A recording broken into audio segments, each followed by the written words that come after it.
So this is the Livescope. This is the Echo Map 106 SV. We've got the black box in the back, all the connections.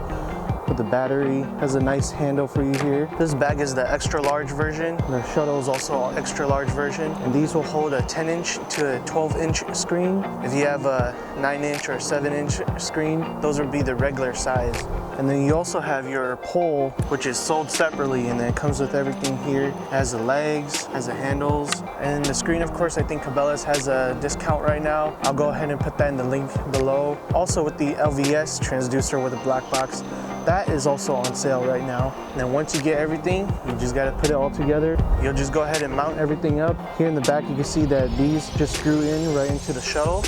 You'll go ahead and place your battery in the bottom, and you'll go ahead and connect everything from the black box to the battery, from the battery to the screen. The cords that you're gonna need are the power adapter from the battery to both the black box and the screen.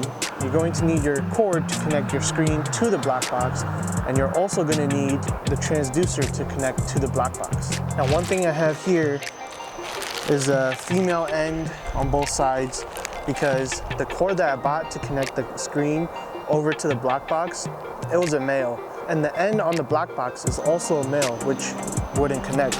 So I got this with two female ends, and this should connect my screen over to my black box. So that's definitely something to look out for if you're looking for a cord, the network cable that connects the screen over to the black box. Make sure it has a female end. If it doesn't, you're gonna need to buy one of these, and I'll go ahead and put everything down in the description below.